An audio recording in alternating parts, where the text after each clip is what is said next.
You can't cut Jub Jub. Like, that's my shit. Oh, like, yeah. that's my song. I just want to be Jabba the Hutt. Can't I be Jabba the Hutt? Fuck you. Just fucking fall asleep. Just fall the fuck asleep. Fall the fuck asleep. I am at the point where I'm just ready for some action.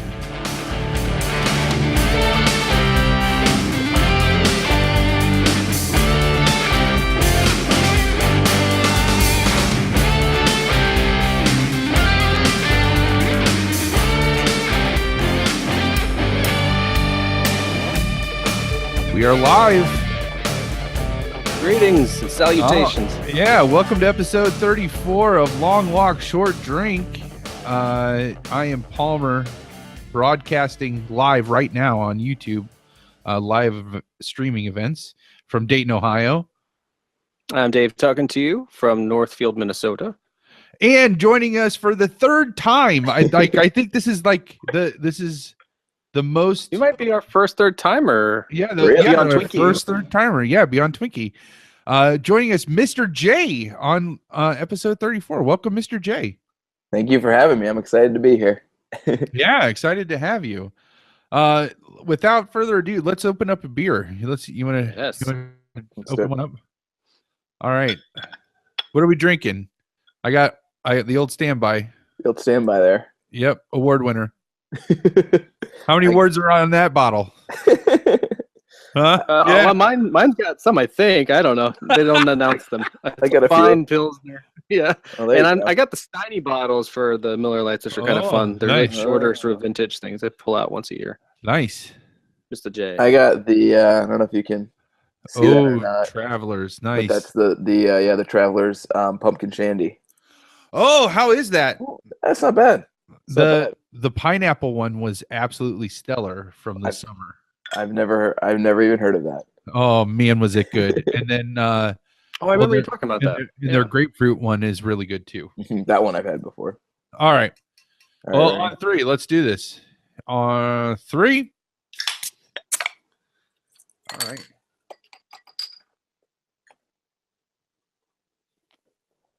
All right. Oh, There we go. What have you sirs been up to? yeah, Mr. J, it's how been a about while you? since Yeah, we've it's been a while. What have you been up to since last time we saw you? Oh man. Would have been So- the revenge episode, right? Yeah. Yeah. So summer came and went. I got to be on vacation, which is always great. I did some traveling. I actually got to go on this really cool trip to Columbia University in New York City Awesome. for a week, Oh, for cool. like a writing conference thing, which was really cool. But back home, Ohio, a couple of times, visit family and friends, and then pretty much other than that, I kind of just stayed local. I've only been in Maryland this is going on my third year now, and I haven't really had the chance to kind of explore the area. So that's kind of what I was doing, a lot of just kind of day trips and stuff. So, and then the school year nice. started. So now we're in the thick of the school year. Yep. Yep, you remember. Oh yeah. Absolutely. I'm imagining those day trips like Johnny Smith in the Dead Zone. Like he takes a 6-pack and goes to bookstores and a baseball game. Yeah. Like just having fun being like Yeah. a single dude.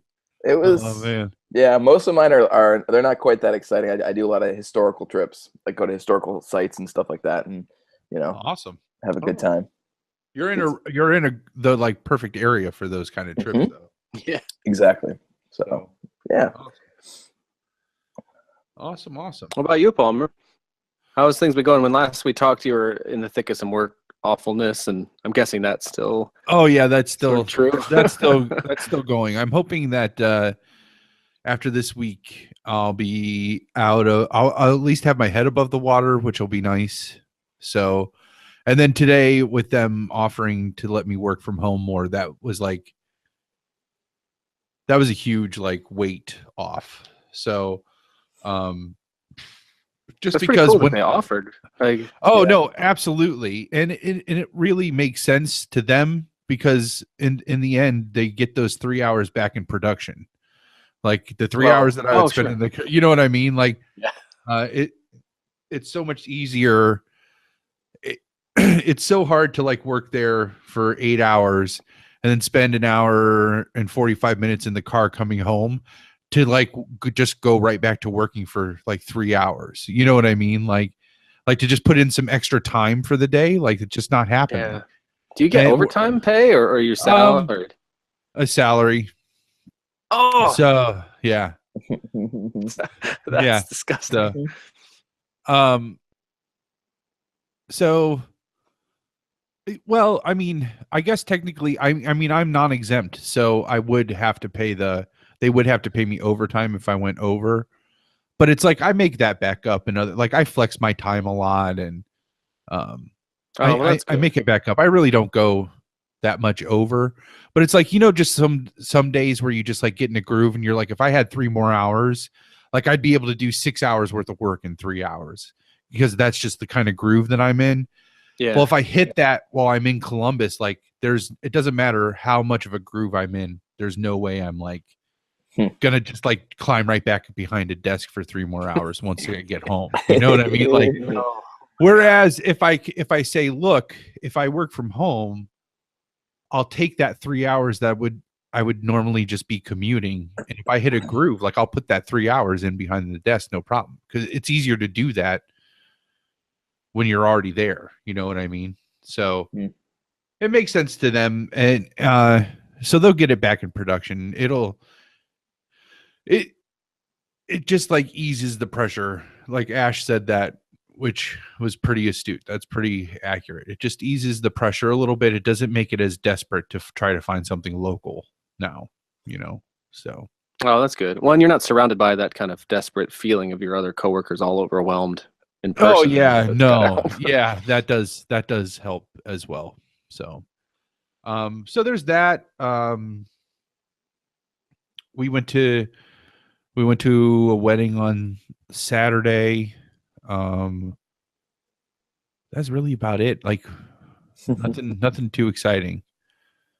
Oh, my so I had our friends over that have 2 daughters, and I bought a pinball machine. I don't know if I ever got around to saying that on an episode, but I got this pinball machine, and it's a pretty simple like rule set, but it's really challenging. So you can figure out how to get good scores on the table. That doesn't take very long to figure out, but like all the shots are really challenging.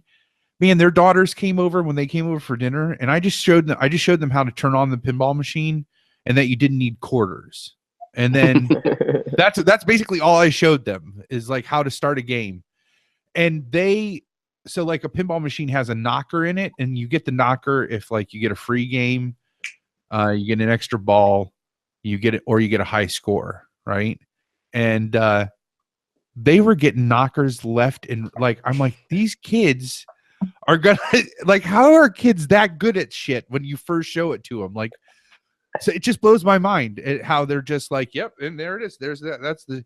I'm like, Jesus, I haven't even got my initials on that pinball machine yet. And like they're gonna now you're never gonna be able to. Yeah, exactly. They maxed out all the exactly. scores.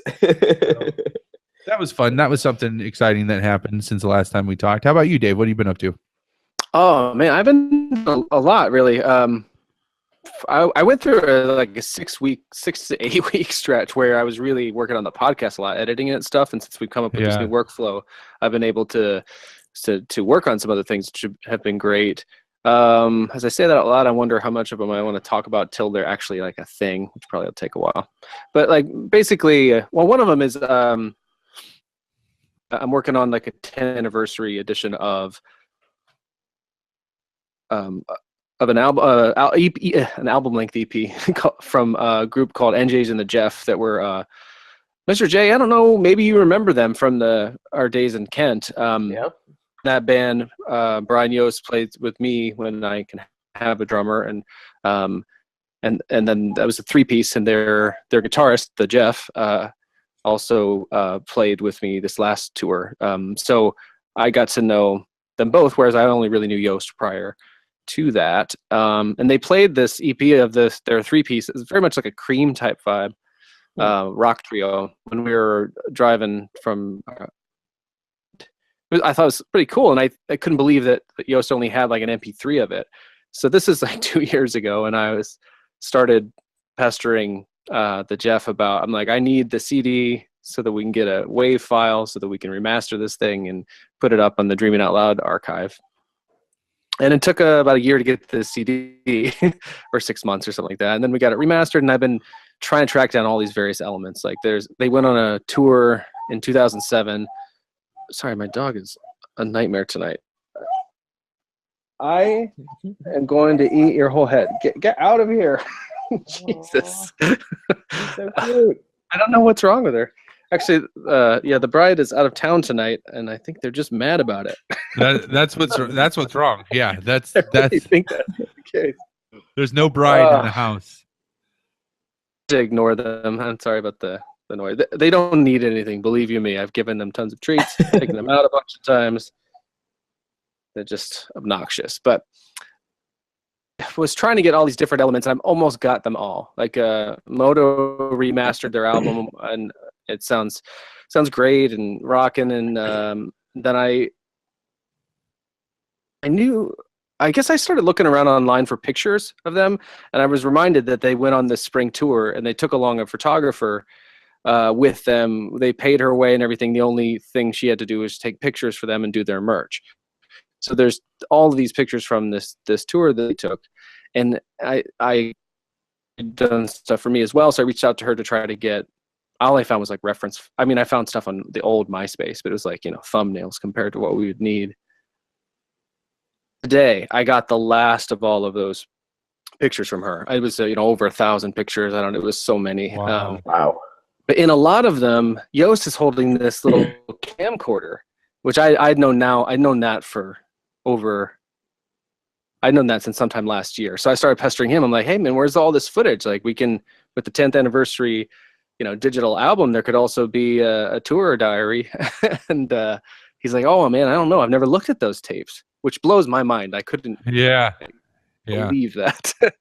And I was like, dude, you got it. Where are they? And he's like, they're at my mom's in Ohio. I'm like, well, get them. And if nothing else, get you the footage. And if, I might be able to turn it into some kind of thing. So he surprised me with those last week.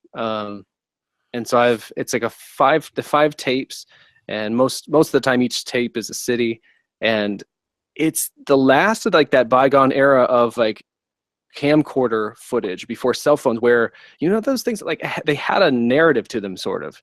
Yeah. And like people would kind of host them, like, and tell you what was going on. And they had a natural consecutive order of events, because you're starting and stopping your recording throughout the night. So like, and you're able to kind of put those like really rough cuts into your documentating of that event, with those starts and stops. Even that has a kind of a rhythm to it. Like the way that those kind of tapes start and stop, it's sort of you don't see it anymore. I think it's like watching Blair Witch in a way. yeah. Like found footage is I think that's why that genre works, is because it makes it feel more real because of those like really raw cuts, those sharp pauses, starts and stops. So just this last week, I've been working with those tapes, and my goal has been to do one a night. So they gave me 5 tapes, an hour a piece. They're mini DV tapes, and my goal was like, if I could cut each of them in half, then I'd have almost like a cut of like something watchable, Or I don't know who this is for or where it will end up. Some of the footage I'm seeing, I'm like, oh my god, I don't know if this can end up anywhere. But actually, there's not as much of that as now that I'm seeing. As like, there ought to be a lot more like stuff that I'm just like, oh god, people shouldn't see this. But a lot of it's just really fun. So like having been on tour with those guys, but not this tour, it's kind of neat to just be along for that ride. And they're doing a lot of like touristy things as well in cities like Nashville and St. Louis. And so they go to like St. Louis, and they're going to the St. Louis like Slugger store, and in Nashville they're buying boots and records and stuff. So yeah, he's never seen him, but I've never seen him, but I've seen these photographs, and so I'm like kind of getting the narrative that goes with these photographs. And Awesome. I've been working on my own documentary about the tour I did do with them. I've been working on that for 2 years. Wow. So it's really nice to work on something that can go this fast, because my only idea with this is just shorten it into a diary, and then they could have it, and I'll have felt good about doing it. And it's fun to work on something that I'm invested in a different way than I am my professional work, but that I'm not in personally. That's kind of a relief. Yeah. So yeah, that stuff. The bride and I went to see Chris Hardwick and do stand up. A really small place. I'm so jealous. That was cool. I love Chris It was Hardwick. great. There's this place in Minneapolis called the Acme Comedy Club, and they do a dinner reservation thing. If you do the dinner reservation, then when you arrive for that, they usher you into what's already a tiny, space. And we saw Michelle Wolf, who is often on the Daily Show. She's got curly red hair. Oh, I saw her. That's crazy. I saw her when I was in New York. When I was on that trip. Really? We went to a comedy club, and she just dropped in for the comedy club. So it was pretty crazy. That's awesome. So we saw her there, and I could have touched her foot. I mean, the front row is so close to any stage, and we were only 2 rows back for Hardwick, who usually does these huge theaters and whatnot. Yeah. He was funny. A lot of dick jokes. What's the line? Amy, that's where all the money is in dick and fart jokes. Dick and fart jokes. Yeah. Yeah. Yeah, he definitely did a lot of those. He also did a lot of crowd work. Ton of crowd work. He must just be starting a new hour or something. It was a bunch of what do you do for a living kind of stuff. Wow. There were 2 prison guards in the room that he asked that. Jeez. Wow. In the same row on either side of a small row, but it didn't know each other. It was crazy like that. For the first time, the first guy said this big burly bald guy, and he's like, what do you do for a living? And he's like, oh, prison guard. And he was like, oh shit. Then 20 minutes later, he asked the guy on the other side of us, and he said the same thing. And he's like, what's the most fucked up thing you've seen? And I saw a guy carve his dick up with a paint chip. Obviously there wasn't much to say after that. Oh my gosh. Jesus. Oh, anyhow, so that was fun. He was my first impression was dude's handsome. That's what I thought, seeing him up close. I'm like, he's a good looking guy, more so than I realized from Chris TV. Hardwick? He does the Nerdist podcast. And okay, that's who I thought it was. What is it? That dating show on MTV, Singled Out. Yeah. Singled Out, yeah. Singled Out, yeah. Yeah. And we see him all the time, the bride and I, in the talking shows on AMC, Talking Dead, and everyone. He has his own show now, too. Preacher. Oh, yeah, just talking with Chris Hardwick, yeah. So that was recently. There's other stuff, but I've moving on. Let's give a shout out to. We have 3 viewers right now on our live stream. So thanks for joining us on the live stream for episode 34 of Long Walk Short Drink. You can also reach out to us at lwsdpod.com, at lwsdpod on Twitter. Oh yeah, I'll open that up. So if you chat at us, if you're hearing this live on YouTube, we'll answer you. Oh yeah, and if you're on YouTube, Dave's got it up. I have it up. Feel free to chat at us. We can chat live with you as well. Oh, sorry. Double D. Silent. Yeah, no, double D is one of them is just double D. That's what he says. Not just double D. Yeah. Hey, double D. One of them is and the double other, D. The other one's Twinkie. Well, good. 2 months to Des Moines. That's what Twinkie is saying. That is exactly. Dude, accurate. I should tell you. I'm a big movie buff. Last night I saw Blade Runner. Oh yeah? What'd you think? Oh my god. Yeah. So incredible. Just good. Outstanding. I told my buddy, I went with one of my friends, he's a big sci-fi fan, and I said, if we can get one of those a year, I will be a happy human being, because it seems like sci-fi movies are starting to make a comeback, like smart sci-fi. And it was so good, so good, really good. I am so glad to hear it, and so happy for Twinkie. We will be having some Twinkie responses to Blade Runner here quickly on Long Walk Short Drink. So pay attention, keep listening for that. But I'm so glad that it's good. I can't wait to see it. Did you watch the first Blade Runner to beef up for this one? I mean, I've seen the movie a dozen times. I didn't think to see it. I should have, because it does. I mean, it definitely relies on a lot of the source material. Yeah. Not like, I guess, doesn't depend on it, but it definitely kind of follows up, and it would benefit you to do that because there's a lot that they obviously connect back to. So, yeah. Yeah, that's exciting. I can't wait to see it. I don't. Man, I can't wait to see it. It looks so awesome. It's long. It's long. Yeah. Oh, yeah. That's feel long. Yeah, but it is long. Yeah. Oh, I love those ones that are like that. Then yeah, there's a great there's a great interview with Ryan Gosling and Harrison Ford and some British woman. Oh, I saw that. That is so fucking delightful. It is so great. Like, there's no interview is happening. It's just them like goofing off and laughing, and like all of them are equally laughing. And there's different points in the interview where they have two of them are interacting, and the third one is obviously being left out of the conversation. And they communicate that with like glasses of scotch, which is it's just awesome. That's a great interview. But I saw that on Reddit, and the caption on Reddit for that was, "I've never seen Harrison Ford laugh this much." Oh, nice. Yeah. And I was like, oh, I got to check this out. And it's so true, because he is so like, he normally is so crotchety. Like, he's like Indiana Jones and Han Solo combined into like this just like crotchety old man, you know, in his most recent interviews.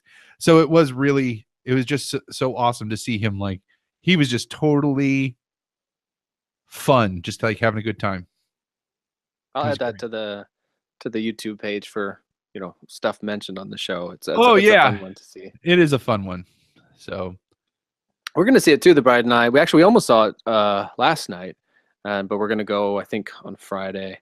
She expressed an interest almost out of nowhere, and we watched the 82 movie over the weekend. Oh, nice. Good prep. And I consulted Twinkie on which version to ask, or which version to watch, rather. What did he say?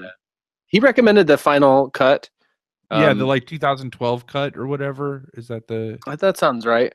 The most recent one? I've seen now the theatrical and the final, maybe the director's. I don't remember. Or 2005. Theatrical is the best one, in my opinion. You like the theatrical, the one? I do, because I like even though I know Scott wasn't a fan of it, I like the film noir voiceover. I think that really makes the movie. Wow, that's like one of the most contentious pieces of that theatrical I know. version. I that's the version I saw originally when I was young, and I thought that added that whole other element as far as the film noir piece that I thought was really cool.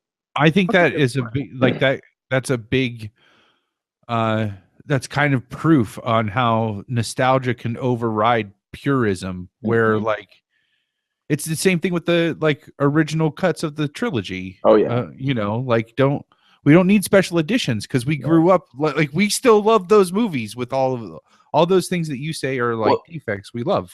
The biggest bullshit was the end of Return of the Jedi. I mean, that was like I wanted to throw something at the screen when that happened. I was so fucking angry.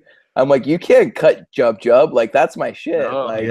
That's my song. Oh yeah, there's that, and then the Ewok song, and then the fact of like, they put Hayden Christensen in as the later. ghost. Like, that was rough.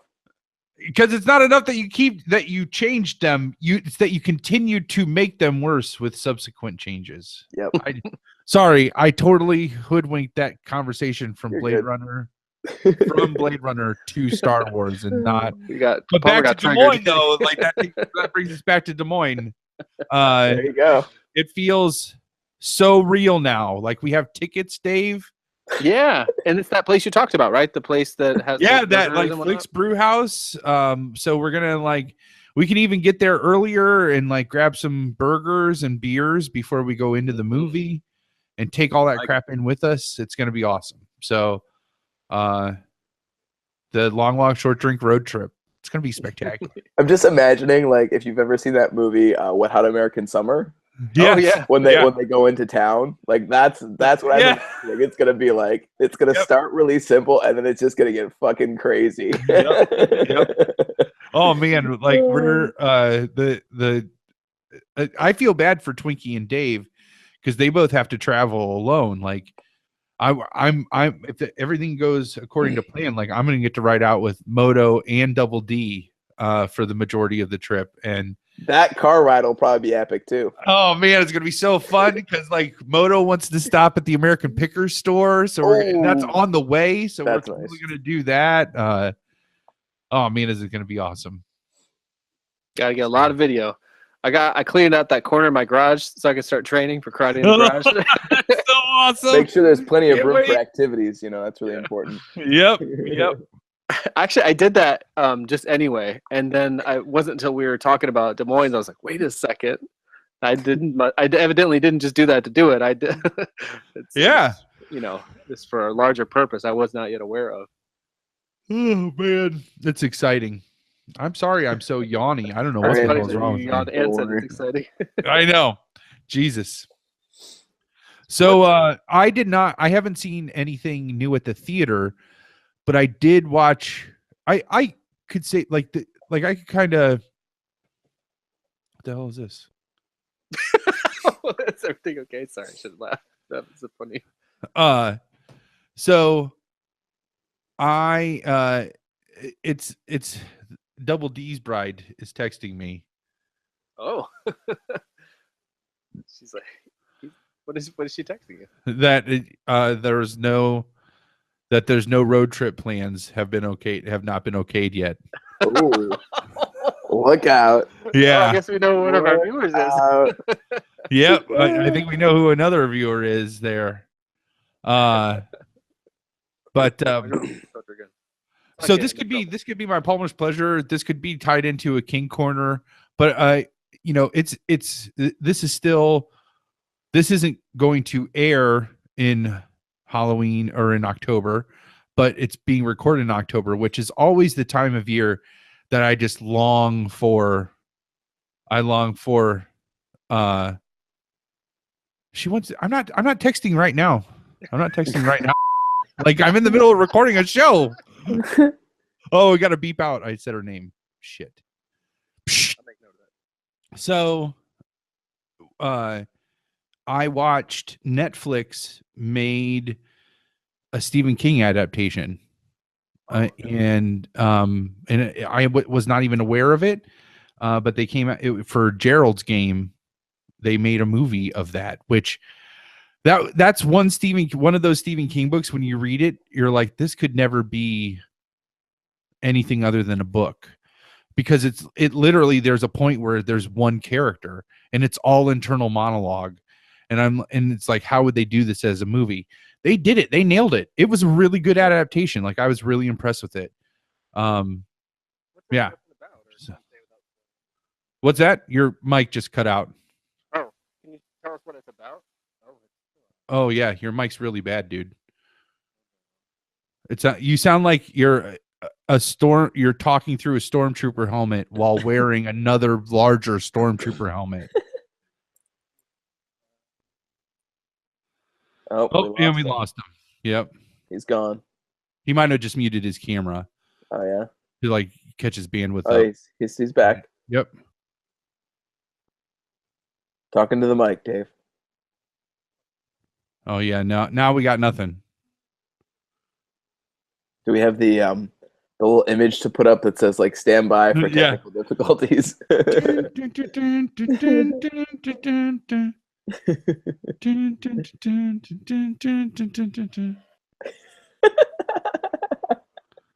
It's funny because you can see him and he's smiling, but he's not saying anything. Talk to yourselves. I'll figure this out. So Dave, can you at least hear me? So if I go through a synopsis, you'll get that. Okay, yeah. So Gerald's Game is essentially about a couple who is trying to rekindle their relationship by doing BDSM, and they're in a cabin in the middle of the woods, and right after he handcuffs the wife to the bed, he has a massive heart attack and drops dead. Oh, dude, I totally saw the preview for that. I was actually thinking about watching it, and then I was like, whoa, this is kind of crazy. Yeah. It's got the girl from Son-in-Law. Yes, and Sin City, she's Marv's psychiatrist in Sin City. Let's be honest, we all know her from Son-in-Law. Oh yeah, absolutely. I know her from Sin City. You see a lot of her in Sin City. A lot of her. So what was the line? I was just listening to the podcast, "The Power of Titties," right? Isn't that? Oh, behold the power of titties. Behold the power of titties. Yeah. Yeah. It's so true. So true. Dave's like cycling. He's like frantically cycling things, trying to get his mic to work again. So they did a really great job of expanding outside of that internal monologue. They do that internal monologue thing in a really interesting way.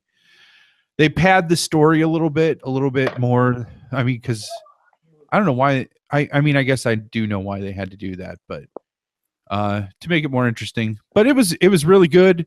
There's like one scene that was like really, really graphic. That was a lot to like just body horror stuff, which that stuff I feel like you just get less and less tolerance for that the older you get. Yeah. If you had any tolerance for it to begin with, you know. Yeah. Well, it depends. It always depends on how it's used. Yeah. As you get older, I think that's more of, I guess, unless you're a horror fan, but for the most part, it's like how they use it, you know? Yeah. And I mean, and I am a horror fan. Like that's, especially this time of year, that makes, I mean, that's all I want to do is watch horror movies. Yeah. I just like, Ash and I were having a conversation about it not too long ago, and it was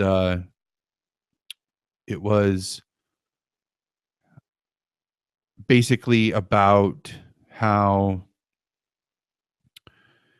she brought up Saw, and I'm like, no, that doesn't appeal to me at all. Any of those sequels where it's just like gross, it's just like trying to gross out factor. Shock value.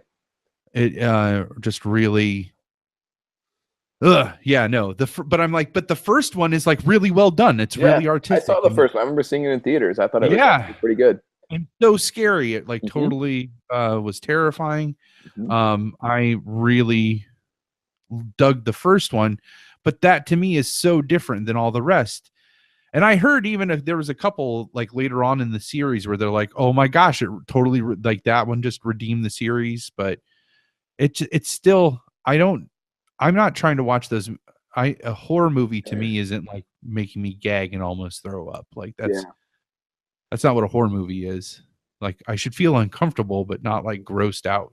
Plus, you know, my biggest problem with horror movies is I'm not the biggest fan, but I will say that it goes back to the old like Hitchcock idea that the less you show, the and I think to be honest, there's very, very few horror films today that take that approach. And actually it's funny because I would say even the ones that I actually seek out and that I enjoy are usually the ones that are trying to be more intelligent about it, and they don't always show everything. And I think that's a lot scarier in my opinion than any kind of gore or creature or whatever. Absolutely. No, I mean, and I would definitely agree with you that those tend to be the scarier movies, but there is an appeal. I mean, I grew up on like the Jason and Freddy movies, like Nightmare on Elm Street and Friday the 13th movies. So that like camp too is also the key to the camp. Yeah. You know, that is appealing. Were you ever a fan of any of the Rob Zombie movies? Yeah. So House of a Thousand Corpses, I really dug a lot. I did too. I thought that was awesome. And then Devil's Rejects was really good. It was really well done, but it was just so like the scenes that I like about that. I like particular scenes in that movie, but the whole thing, like it really felt like I thought the same thing with his Halloween movies. He was going more for the gross out stuff Mm. I than really just liked like the being. first Halloween though. The remake that he did, I thought that was Yeah, pretty solid. yeah, that was okay. I love the scene in Devil's Rejects, like the last scene. I think I've talked about it on the podcast before, but the last scene when it's like in slow motion and like Freebird's playing and like they just want to give up, like they just want to be done, but they can't. And let me take that back. They want it to be over, but they can't give up. Like they can't deny their nature, their rebellious nature. And so like they're on their last leg and like they just want it to be over, but they still like rally and like get their shotguns out and like drive into the cops like like in a blaze of glory, because they can't deny their ultimate nature, which is to be the devil's rejects, to be out, outside of the law. So Yeah. Oh, is he back? Maybe. Oh yeah. Hello. Hey. Sound Hey. better? Yeah. Okay. I think I know what it was, and I'm hoping it was a battery issue in this contraption I have. Whew. Don't That's a worry, feedback. Mr. Jane. We nailed it. Like we were, We're freestyle. as Double D said, we had to carry the podcast, which I feel like we did. I think you Did we a good do? job of Did that. we do okay? I Double think D? we did okay. Yeah. A welcome break. Yeah. Does the audience. So, Were you guys in the middle of something when I? No, we had just actually no. finished up, I think. Yeah, we were just wrapping up our thoughts on like horror movies and it's good stuff there. So I'll check back on that when the episode comes out. I actually Yeah. I have a Dave's Digs that relates to this horror business. okay, yeah. What do you got? It is a podcast that I randomly stumbled across this week called Inside the Exorcist. Have either of you heard of this? I mean, I'm No. sure you've heard of The Exorcist, but so it says the little synopsis is a story of faith, fury, and of faith and fury of horrors, real and imagined. This is the tale of a real-life demonic possession, a movie, and its makers. This is the tale of a real fucking. They literally have that sentence twice. Wow! And you fell for it. You read it twice. You're God. You're like they have that twice. You read it twice. Well, who has that? Like it's on their main page. It's the very first thing you see. It's 3 sentences, one of them repeated twice. But okay. Well, when we get our website up, I will be sure to make sure I have no repeat sentences, or else I will let you know. Dave will be all over that shit. Oh. So then the last one is, I'm sorry, there's 4. I don't fucking know. But it says a 7-part series inspired by the story behind an unforgettable classic movie. This is Inside the Exorcist. So it's like a radio drama in a way, in that there's sort of reenactments of sorts and like sound effects in the background to set the scene. And it follows a handful of characters, I think all of whom have been introduced. So it starts talking about the guy who wrote the newspaper article that brought the real-life case of an exorcism of a young boy in Washington to the attention of William Peter Blatty, who wrote the novel. Okay. He was the one person I was like, who is this talking about? But then you figure it out. So you don't always know who they're following at the moment.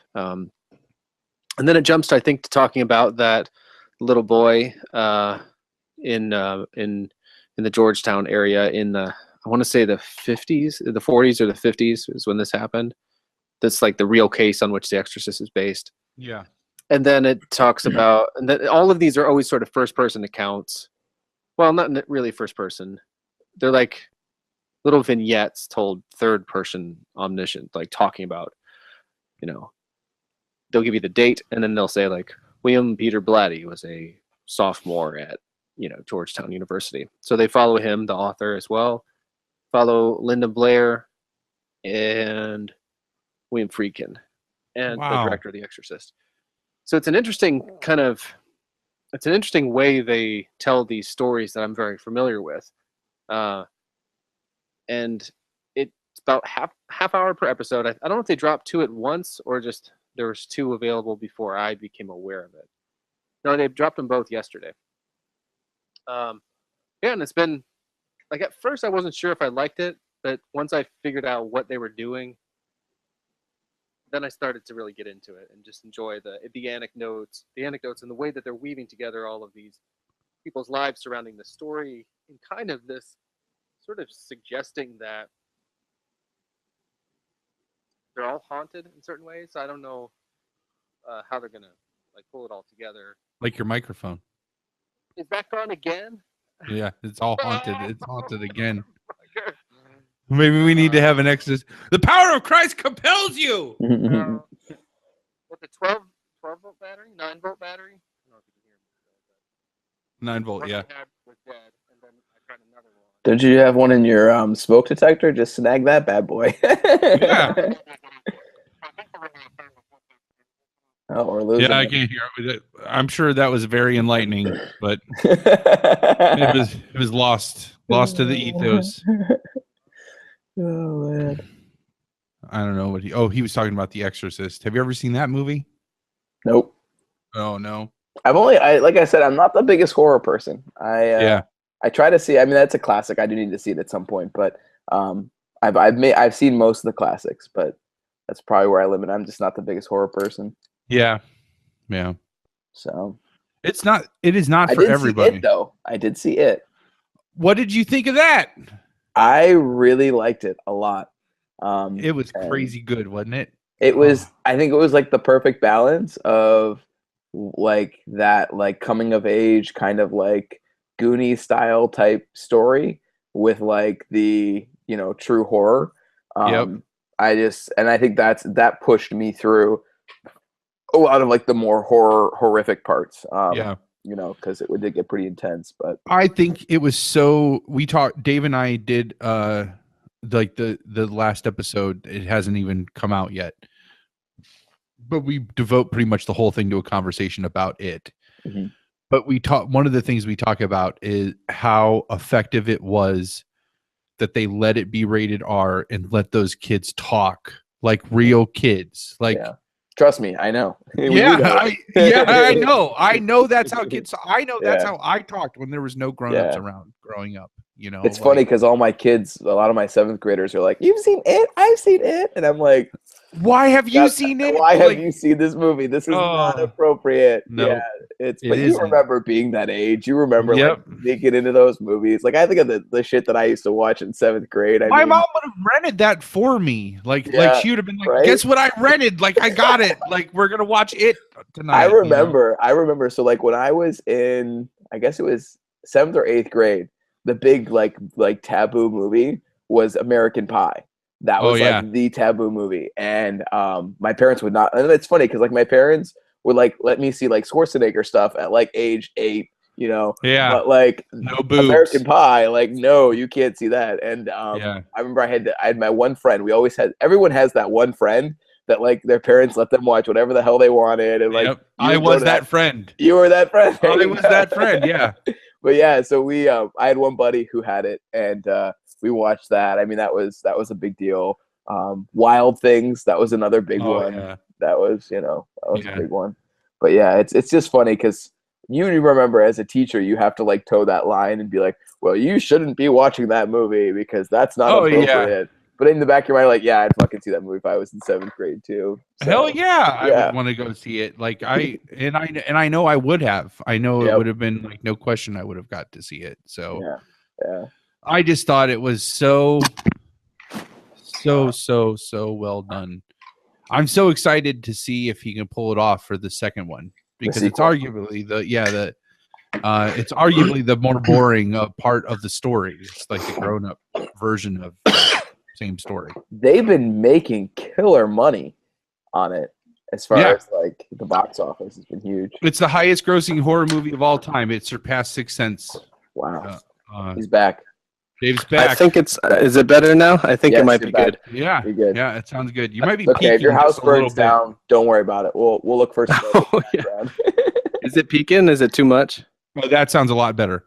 Oh, good. It- I found a battery in an old guitar pedal that had good juice, gave me good There you shock. go. So, Oh yeah, did you do the lick test? yes, and this tongue was test? noticeably different. So, Do you ever find yourself wishing, I wish I could do that with other batteries? Like, why is it only the 9-volt that I like? I guess if you had I've never 11 licked the battery, so I don't know what you guys are talking about. You've never taken a 9-volt battery to see if it was still alive? Like you just touch it to your tongue to see if it gives you a little like. Nope. I've done it a bunch. Yeah. and I think the problem I would often have is like I didn't know. I'm like, is that enough of a shock? A lot of times. Yeah. And so today I realized you don't need that much, but you'll know if there's something in there. Yep. I got 3 dead ones right in front of me. So here's a random question: have you guys ever actually been like electrocuted? No. man. No. Have you? That's an Yeah. interesting. I What? did. Whoa. Oh, Say more about that. It's not a huge story, but I just remember because this is why, like, when you say like lick the battery, like anything involving electricity at this point, I'm like, I ain't fucking with that shit because that'll. So I used to when I was in Kent, actually, I used to have this like totally broken ass extension cord, and it was one of those ones that like it's like the long cord and then it has like the double plug at the end that you can plug into, and that little casing popped off. And I just remember, like, I was talking to my sister on the phone, and I was like fucking with it because like when you're like talking, like you fuck with shit, and Yep. I was just fucking with it, and it like popped off, and like an idiot, and it's plugged in, of course. I'm just like and I just put my hand like right on the major part right there, and it just shocked the shit out of me, and I was like, oh wow. And I remember my sister was like, what just happened? Because I didn't even speak. I was like, and she was like, what just happened? And I'm like, I just electrocuted myself. Wow. It fucking sucked. It sucked Yeah. so much. So that's why when you're telling me battery stuff, I'm just like, no thanks. I'm good. Well, this isn't like it doesn't like put you out or anything. Yeah. It just gives you a little. It's like a joy buzzer on your Oh tongue. yeah. Or that stupid gum. You had the gum one. That one. I had a bunch of kids in my one of my old school that were like, you want some gum? And I grabbed it and I was like, it was pretty rough. Yeah, those things are bullshit. Yeah. I thought it was gonna be like the stupid joy buzzer, it's like, no, those were like really shock you. Fuck you up. Yeah. Pretty crazy. So, so Dave, you got to listen for the Gerald's game about what Gerald's game's about. And that would have been all spoilers for you anyways, because you're nowhere near that yet. Oh gosh, no. Yeah. What are you on right now? I went back to see, and actually, I think the next thing that I'm a little behind. Like I should have read a Bachman novel and didn't before Firestarter. Like I think The Long Walk I should have read. We're not going to get to do any promos for any of our spits because we're all over the place already. Oh yeah, I know. Well, I haven't been listening to anything right now though. But like up next, novel wise, would be Cujo for my Stephen King reading, and the one he doesn't remember writing. Yeah.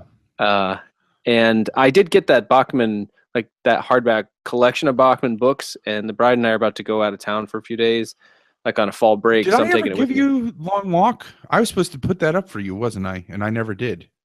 Oh yeah, I don't. No, I didn't. I mean, I haven't seen it drop there yet.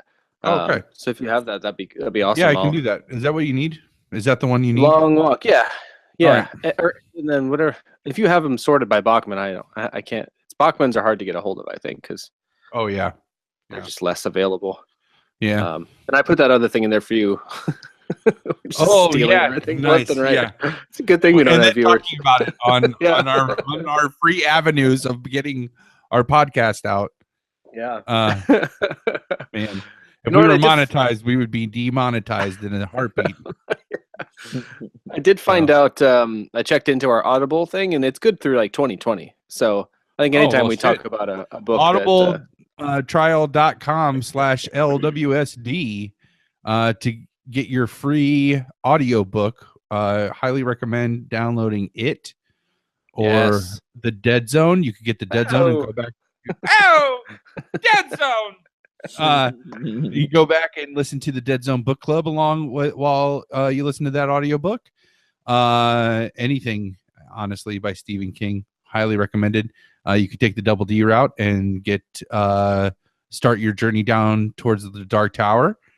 All kinds of stuff. So audibletrials.com/LWSD. Yeah, and related to what we're talking about tonight, get The Exorcist. There's a great reading of The Exorcist by William Peter Blatty, the author, which is fantastic. Nice. He passed away this year, 2017. I wonder in some ways if that will play into this Inside the Exorcist podcast. But yeah, he reads it amazingly. That's a great one to get. Also, the Friedkin Connection, which is William Friedkin, the director of The Exorcist's autobiography, is read by him. Also really fantastic. Those would be my two recommendations this time. So audibletrial.com/LWSD. Get your free goddamn audiobook. Yeah. Tons of choices. Yeah. So many to choose from that you might just continue with the service after yeah. you get your free one. Hey, what do you listen to us for? You can be listening to world-class authors Yeah. and actors read brilliant texts. Yeah, when you get tired of listening to our beautiful voices, you want a nice audiobook to curl up with. I get it. You can get that free one by going to audibletrial.com/LWSD. So there it is. Yeah. Yeah. There it is. So I did some of my bits. Did you have a pleasure, or was it the the Netflix movie? The Netflix movie was pretty good. Yeah, that'd probably be the closest thing to a Palmer's pleasure. I got a quick shit the bride says, and then we should get into. Palmer's pleasure. Sorry, go ahead. Let's just go with pizza this week. No, I can't. No, it'd be that. It would probably be that. That book was, or that movie was really good. Yeah. Awesome. All right, so let's hear some shit the bride says. Yeah, just it's a series of 3, a quick one that all happened. Nice. We were watching baseball, and then I think we should get into our themed talk for this evening. Right. So let's see. She says it's 4 days ago. I'm not sure what that would be. The 9th, I think. October 9th, 2017. We're watching some baseball. And she says, I'd like to be an umpire because I'd want them to try to yell at me and I could infuriate them with my lack of interest. And then she goes on with, be a lot of me saying, you done? and this. She lifts her sleeve and like looks at a watch that's not there, but like real douchily, like as they're like, baseball yelling in her face. And then a few minutes later, an umpire gets hit, like, the ball bounces off the batter, like immediately right back and hits him in the face mask. And she's like, delete those tweets. I don't want to be an umpire anymore.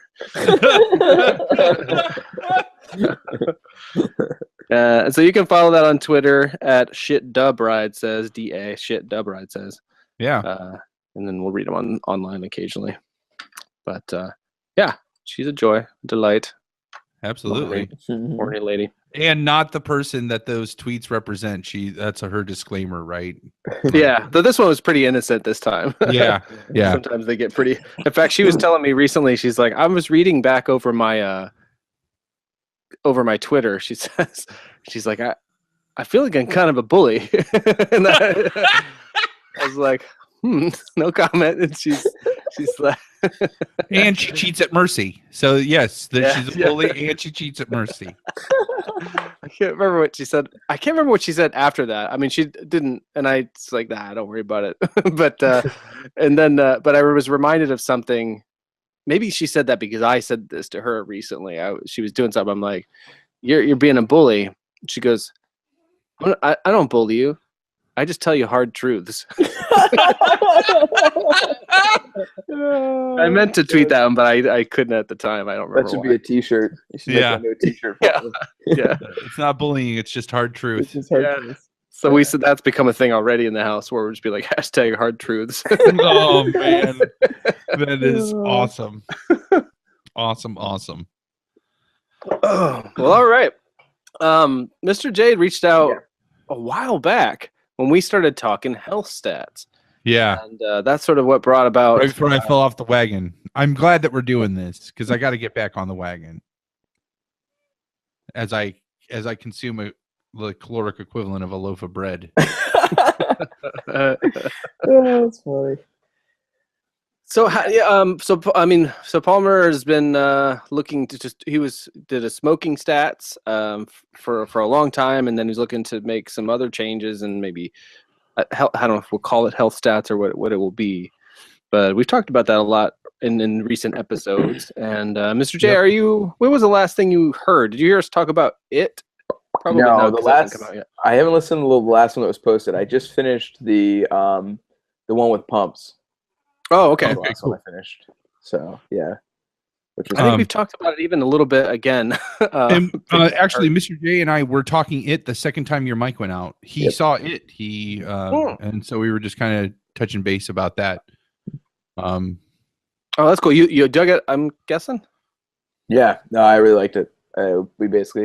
I said I'm not a big horror fan, and I really enjoyed it, and I thought it was a nice blend of like the kind of coming of age Goonies type style with like a true dark horror, and I thought that was really well done.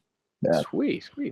I actually just got in the mail today the Blu-ray of the miniseries, which I went to the trouble of getting because there's a commentary, director, and cast. Oh, nice. So I thought that'd be fun. Yeah, especially with the Jack Tripper. Fucking A, yeah. Did you know the bride hates Jack Tripper? Not the character Jack Tripper, the actor. She hates John Ritter. John Ritter's like one of the he was notorious for being one of the nicest people alive. Like, how could she hate him? I don't know. She just doesn't like him, and like she doesn't like his son because of it. I don't think she dislikes him. Literally every person that has ever known him is like he was such a nice person. Like he was like one of the nicest people I know. Like right. It's so weird. I don't think it's because of like anything he did. It's just something about his manner or affect she doesn't like. It's so weird. Just like that is a very odd. I've got plenty of people I dislike for no reason, but that's a strange one for her. Yeah, most of them are millennials or hipsters, more like hipsters. Yeah. Yeah, but I got my fucking reasons. Another thing in the house we do sometimes when it comes to that is something from Modern Family. Do you guys watch that, either of you? Yeah, the reruns. I mean, we don't keep up with it. So and then I think it was the first season talking about the stepdad, Manny's stepdad. So Ed O'Neill, the Jay Pritchett. He goes, I don't like the guy. Do I need a reason? I don't like the guy. That's it. So I say that a lot. About man, she doesn't like John Ritter. Anyway, that's her problem, her loss. So I'm gonna get to hear him and the other Losers Club. I think grown up like talk about they have their remembrances from like making the movie and stuff. So yeah, I still got a little bit more it in me. Is that a Shout Factory? No, I don't think so. I don't think so. I think it's something else. But oh my God, Shout Factory, Mr. J, is released Cyborg. Yeah. So, are you in on the design? Are you gonna have to approve any of the bio pieces and all of its 94 I really minute glory? They haven't announced the special features yet. It comes out in January. But just you doing commentary. Oh my God, yeah. I should work for them. For all the great that they do in terms of like the way that they present the movies and stuff, they don't do the greatest special features in terms of production value and such. It's nice that they have stuff, but it's not. I could do better. So, Shout Factory, if you're listening, if I can telecommute from, I will work from home. I will take on those projects. Yeah, I'll do those interviews. 2 conditions: 1, I get to do it from home, and 2, they only surround JCVD projects. I support their roster. Or get on board. Yeah. Oh my God, I'm having some trouble recently, like with getting stuff like that. I bought just today. I got Avenging Force, which is Michael Dudikoff. Just now, you think you're having trouble with getting stuff like that? Well, I know you say that, but I think it started around the time we started the podcast, where I started to realize how much I was enjoying these things. I didn't buy as much for a long time, but recently I've been like, I don't just buy any and everything. I'll buy something like I know, like I've had in another medium, and it's like I'm tired of watching this shitty VHS. Like I did rewatch At Close Range last weekend. It was like 1 o'clock in the morning. I've had it in the stack since we talked about it, like a VHS previously viewed copy. And I put it in at 1 in the morning, and I stayed up for the whole thing just because I was riveted. And I was like, this is so fucking good. And so I'm like, trying to find trivia, and there's almost nothing online. So I was like, is there a Blu-ray? Is there a commentary somewhere? And there is. And so I'm at 3 a.m. on Saturday, I ordered it. So that's the kind of thing that's been happening recently. But I should definitely work in that industry. Yeah. To tell the story of people making movies that are kind of, lesser known or lesser loved amongst like cineasts, but amongst like people like me or Fanboys. yeah. Yes. Yeah. Yep. Anyhow, oh my gosh, I've only had one beer. I'm talking way too much. Let's talk health stats. So, all right. So we launched that episode, which was prior to me going to Disney. Mm-hmm. And I think that it went live. We recorded that prior to me going to Disney. It went live while we were at Disney, I think, or it was the one before that, because while we were at Disney, that's when Mr. J reached out to me and was like, kudos to you for wanting to make a change. Mm-hmm. And then you mentioned that you had done that the year prior. Mm-hmm. And then Dave came to me with this idea for you to have you on tonight. We were going to have Twinkie on, which is going to be the next episode, I think, for our next installment of Cabin Kids. Which that's a little preview coming up. But that fell through tonight.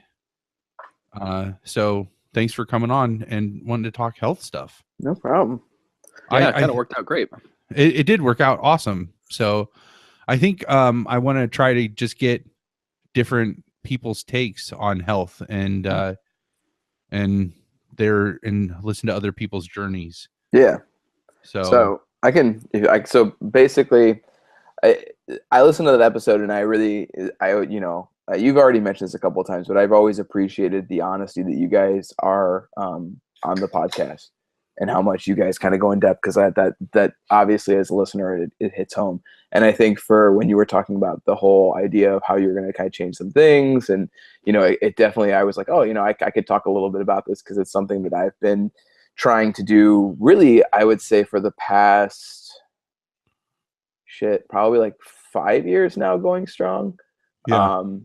So basically, I guess long story short, I can relate to a lot of what you were saying, especially like growing up. I was always kind of a chubby kid, and I never really was athletic, so that was never like a factor. And I love food, so you put the two together and you get a fat kid. So that's literally the recipe for me. That's how you make a Palmer. Exactly. Sure. And it's funny because again, I think Palmer, you and I connect on a lot of different things. I think as far as the disposition, like the humor, and like that's always like, it's like goes back to Kevin Smith, like the whole idea, what does the fat kid got? The fat kid's got humor, and like that's what you use. And so I think for me, being a little nerd, being a drama fan, being like all that stuff that we've talked about, tabletop role playing, stuff like that, the stuff that I was into.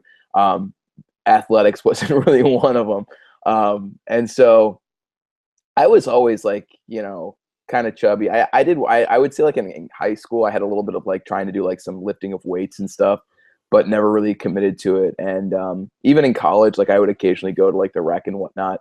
But really, like I kind of hit that wonderful place when you're in college where you like just naturally burn like a level of fat where it's never really an issue.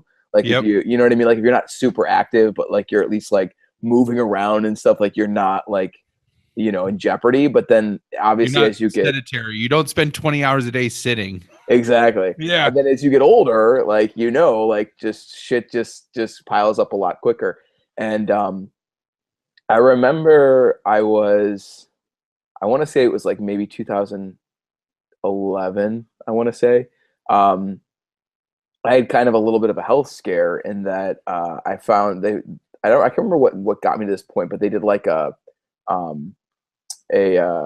guess it's like was MRI where you go in the tube and they like look at like your innards basically. And I had one of the doctors told me that I had diverticulitis. Yeah. Oh yeah. The one where you have like the pockets in your intestines. Yeah. So basically, it's not like, I think it's diverticulitis and diverticulosis. Losis is when it gets infected and it becomes like a really serious, scary situation. But so I have these like pockets in my intestines that if it gets stuff caught in it, it can inflame and become diverticulosis, which is, like I said, it's a kind of a scary situation. So I never really thought much of it, but I remember I was visiting one of my friends who is a nurse, Yeah. and he's like, that's not really that big of a deal, except that you're like in your 20s. Right. Most of that stuff comes about like when you're in your 40s or 50s. And he's like, the fact that you have that, that's kind of scary. Yeah. And so it kind of woke me up a bit to it. And that combined with, I just remember like that summer I remember like I was doing a lot of, I went to like the Chicago Comic-Con that year and like got a lot of photo ops with people, which was awesome. But like I was looking at my pictures and I was just like, dude, like you're getting fat, like really fat. And like what, like, Yeah. like that, it just kind of dawned on me. And I remember talking to my sister, and she was also, I forget, there was some other health scare that happened along, I can't remember what it was specifically, but it was all these things kind of perfect storm. And I just kind of said to myself, like, I need to change my shit because this is, I need to kind of, this is getting to a point where it could be serious.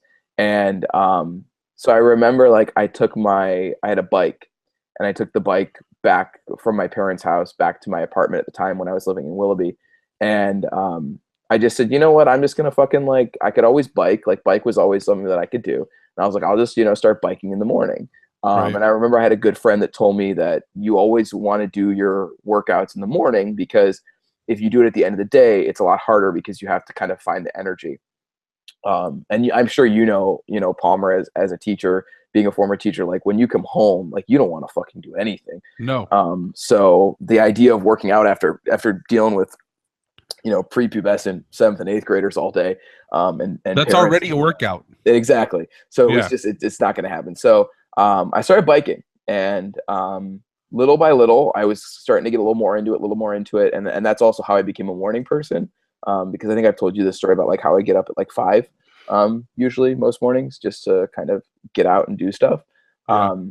And so I started to bike, and then out of that, it was that year in January, I broke my bike, and so I was like, fuck, like what do I do? Like I started to figure out like I loved obviously the natural energy that I had from doing it, and I was like, I feel miserable like staying in and not being able to go and be active.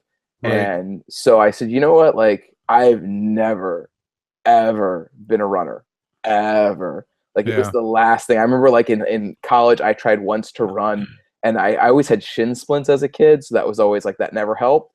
And like I used to dread the mile, like when you would have to do the mile in PE, that was always like the dreaded day.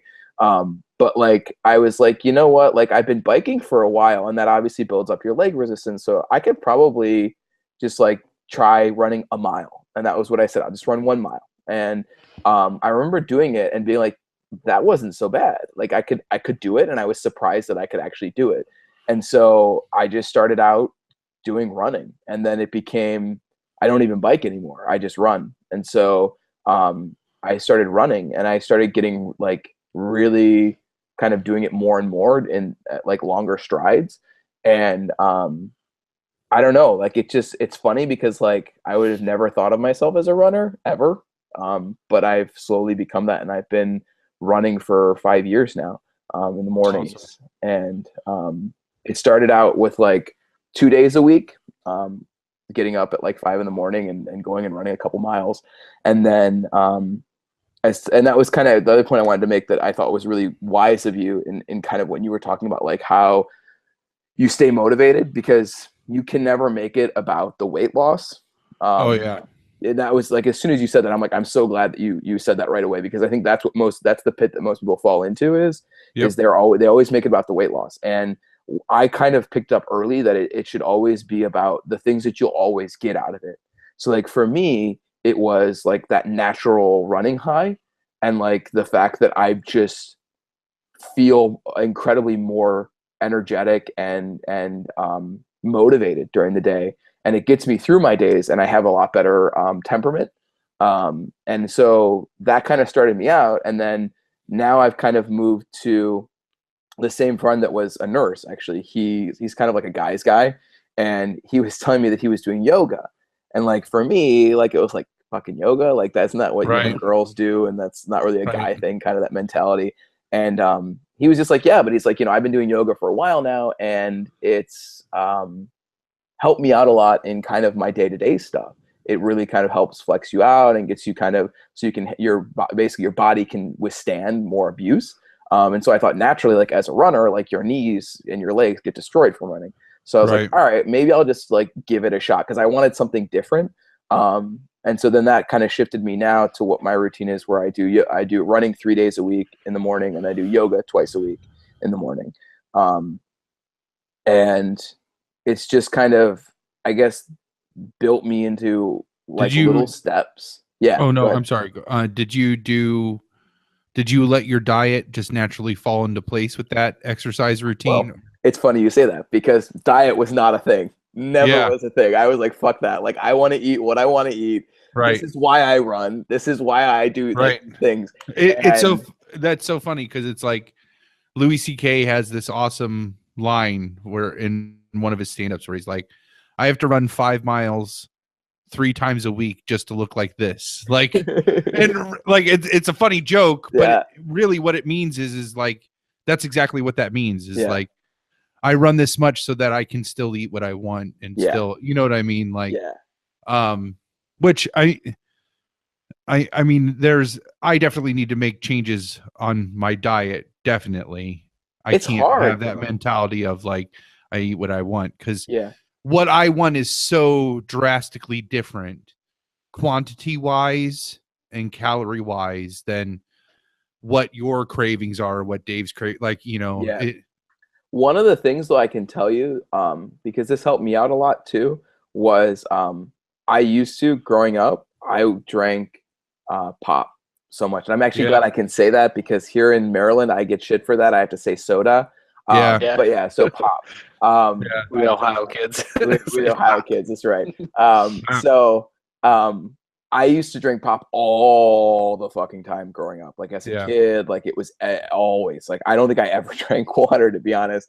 But then there was a weird period of time when I was in college and I was working over summer and I had to basically buy my own shit, like my food and stuff. And I was like, pop's like fucking expensive. Like I have a drinking fountain right outside my room. I'll just fucking drink water and save money. And so kind of out of my own stinginess, I started drinking water. And to this day, like I probably have pop maybe once every couple months. Yeah. And I only drink water and, obviously alcohol, that's a big one. But yeah. And so I think that's helped a lot. And actually, again, kind of building on this. So I've become, as a result of kind of this slow journey I've gone on, a very goal-oriented person. And so like one of the goals that I had set last, I think January, was to stop drinking caffeine. Okay. And I know I see Dave's reaction there. It's always like people are like, why the fuck would you do that? And again, I like my coffee. Right? Well, the funny thing is, so like it always starts with like ignorance in some ways and cheapness, because I woke up one morning and I was like, oh shit, I'm out of coffee and I'm not going to go shopping for like a week. What do I do? And I'm like, you know what? Fuck it. Let's give this a try. Like, I'll just not drink caffeine. And to be honest, like it was funny because I thought in my head, I'm like, you know what? Like I only have 1 cup of coffee in the morning. Like that's true. Like I would only ever have 1 cup of coffee. Now, granted, we say cup, but we really like my cup is giant. So it's like 2 cups. But like, it's still like, that was all. I was very proud of the fact that I only had 1 cup of coffee and blah, blah, blah. So first day, it was a weekend. I think it was a Sunday. I was fucking fine. Like, this isn't so bad. I can do this. The next day, when I was at school, I was like the most horrible human being ever. Yeah. And I was like, I was first shocked at how much the withdrawal really affected me.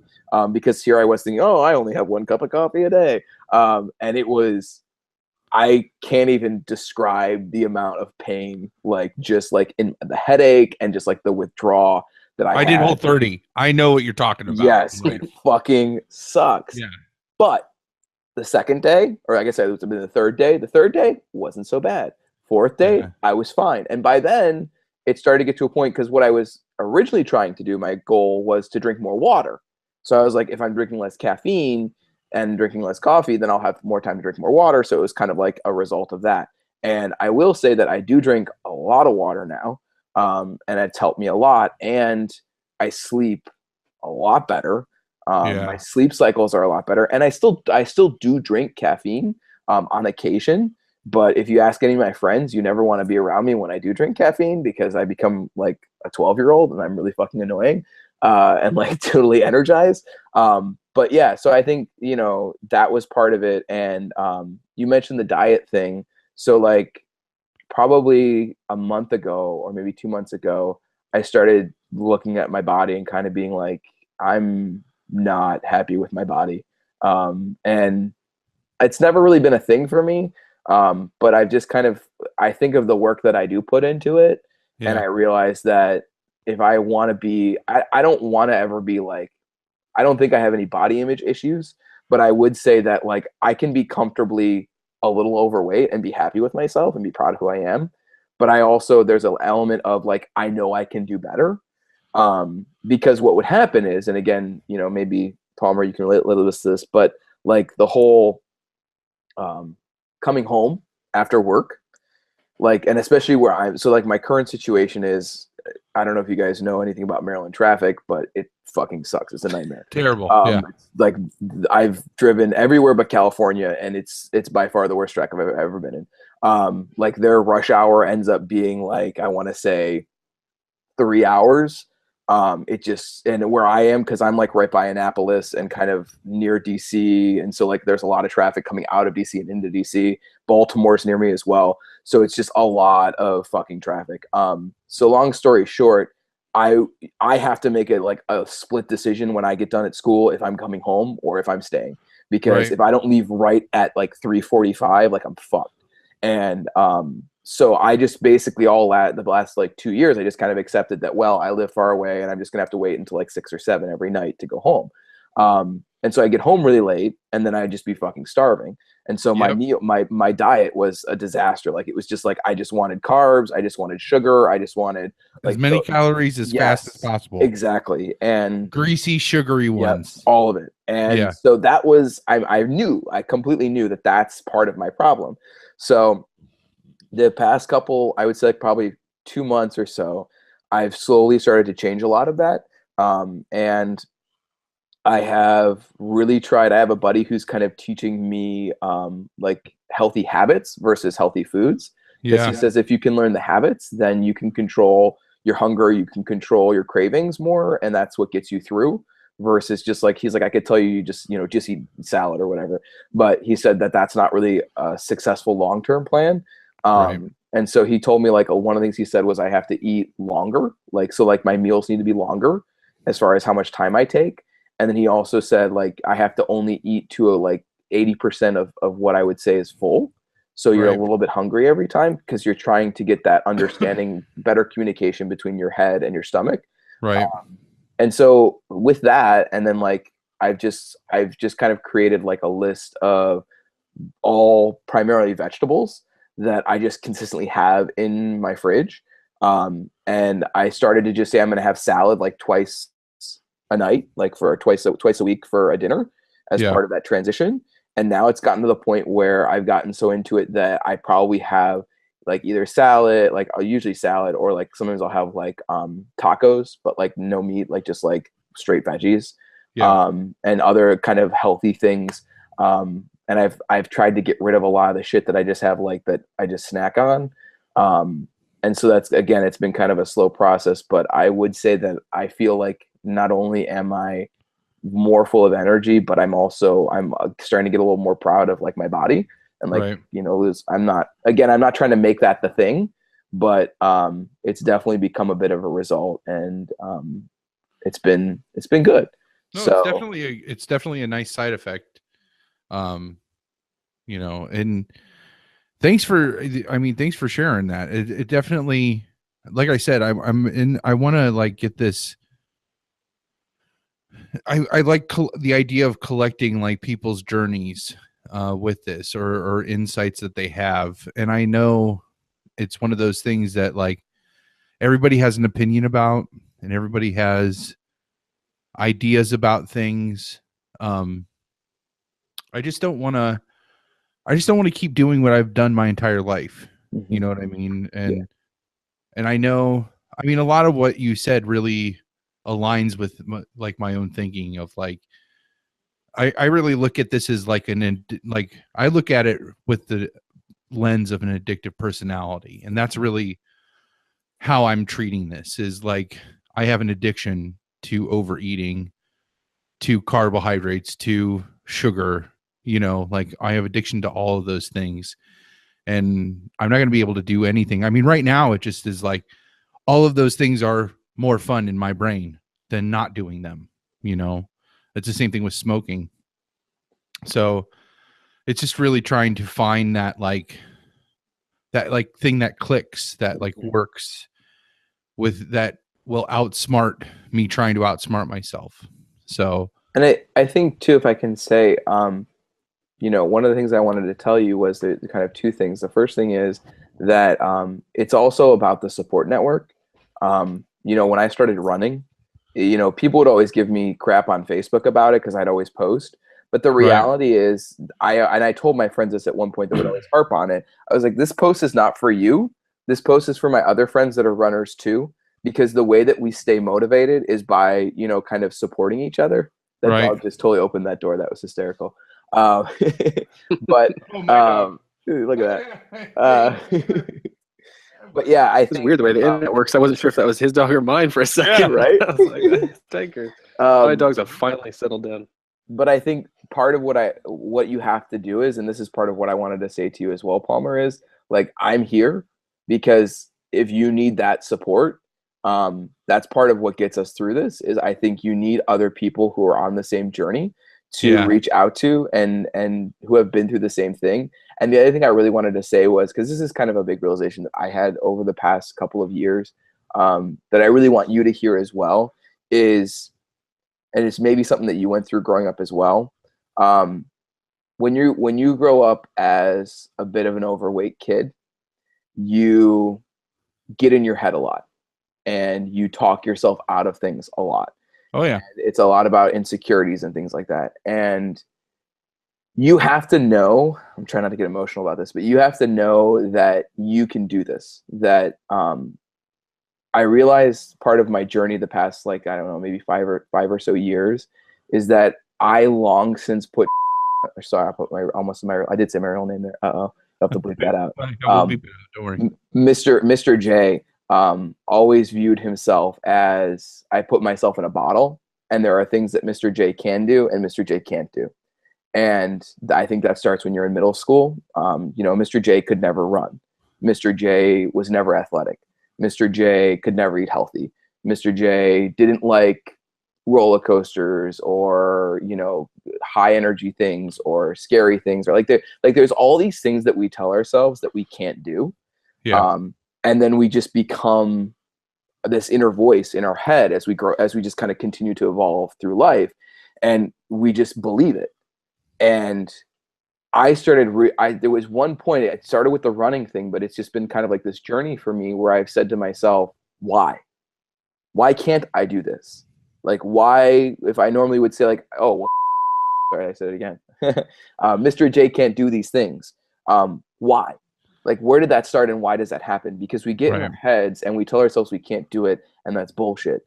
Because I've learned that I have created my own obstacles and just accepted them, because I've always told myself that. And I think you need to know that part of it starts with saying, why is that and why not? Why can't I do that? And let's try it. And I think I've learned a lot in the past couple of years just through pushing myself and taking on these goals and kind of always working towards something, to realize that I am so much more than I ever gave myself credit for. Right. And that's an incredible experience when you hit that point where you're like, I can do this. Like, this X amount of years ago would never have been able to do this. But now I know I can do this, and I'm going to prove to myself that I can do this. That's a big part of it too. No, I totally agree. I actually, it's funny that like it took breaking a bike to get to running. I did running one. I did couch to 5K and was running like a few miles 3 times a week. I got up to that point, and I was just telling Ash actually I need to just do it again. Is what I need to do and I've restarted it a couple times. The thing is like once you get the ball going, you have to get. My trap is always like I can get started and I can get a momentum going, but as soon as I reach a point where it's just like, oh yeah, you got this all figured out, that's where I'm just like bored with it. Like done. All right, like what's the next thing? Well, let's order a pizza and eat it and watch horror movies on Netflix, or 6 hours of YouTube. Yeah. Here, because as much as I struggle with a lot of these same things, I'm so ready to tell Palmer that yes, let's do that. Let's do both of those things. Well, you can still do those things. I mean, that's the other thing too. I told my buddy when I said I was going to change my diet was I said, listen, I don't ever want to feel like I can't eat what I want to eat. Yeah. If I want to, just the other day I was coming home late from something at school and I was like, you know what, fuck it, I want to go to Burger King. Like I want to go get a Whopper and I'm gonna fucking do it. And I think that's part of it too. Is and he even said this. My buddy said this. He's like, life is for living. Like you could spend your whole life eating spinach and vegetables, but at the end of the day, like food is good. And if you enjoy eating food, then take the moment to enjoy eating food because it's all about balance and it's all about That's the thing is you just can't only do that. You can't only just eat the food that you want to eat. If you want to eat like that, then you have to exercise to counterbalance that. It is a fine balance, and I think the goal setting it definitely is something to take from this conversation. Becoming goal oriented and tracking those goals, and I think like being a teacher really prepares you for that kind of mentality. I mean, shit, I felt like that's all I did was to set goals for my kids and set goals for me and then try to achieve those, So no, I mean, I really appreciate it. It is nice to know. It is nice to know that there are other people that are going on similar journeys to you and that they have the same struggles that you have. I think that was one of the most beneficial things of going through a group setting when I quit smoking with that program it wasn't anything other than just knowing these people are doing the same thing that you're doing. Like they're at least going through the same shit that you're going through. So I think there is something to be said about building a sense of community in that process. It's just now it's time for me to like put up or shut up, and I don't think it has to happen overnight too. That's no, I definitely not.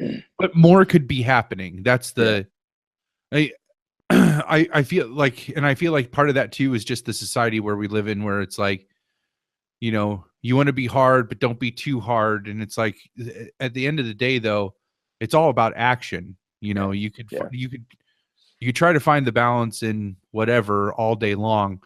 But if at the end of the day, all you're doing is just trying to find a balance in something and nothing actually got done, then, I am at the point where I'm just ready for some action. Being like getting that offer from work today to like work from home. That's another one too, is it's like, you bookend an 8-hour shift with driving in the car for 3 hours. The last thing you want to do is go on a 3-mile run or go on a half-hour run after. Dude, I'm telling you, honestly, the best advice one of my friends ever gave me was to do it in the morning, and it's hard and it takes time. But what it also establishes for you is because we always come home at different hours. It's not always the same. There's other things that come up. Like in the morning, you have control over that. And part of like I say I do all these things, but like a part of it is I'm also incredibly lazy on some level. Like I always joke about, like, if you know anyone that's a runner, like being a runner, the reality of it is most people are runners because they're lazy, because there's nothing easier than just throwing on a pair of shoes and going out the door. Like, you know what I mean? Like that, and that's part of why I stopped biking, because I didn't want to haul my fucking bike down the stairs of the apartment complex I live in. It was like, fuck this, I just want to throw on some shoes and go. So, you know, part of why I can do it is because of my routine, because I know there are mornings where I wake up and I'm like in my head and I'm like, how the fuck am I up right now? Like, how am I still doing this? Because it sucks. But like, you just get in that routine. And once you're in that routine, it's a lot easier to stay in it, and keep with it, because that's just what you're always used to. And that makes it a lot easier. And the greatest thing is, too, the other thing about doing my runs in the morning is, when you are coming back in, like, the thing that I used to carry around the most as far as weight on me was having to work out. Once it's done, like, the not only do you have that energy because you just did that, but like you also have that vibe of like, I just fucking accomplished like the hardest thing that I have to take on today. It's done. Like, it's already day one, we're starting, and I've already got the hardest thing of my day out of the way.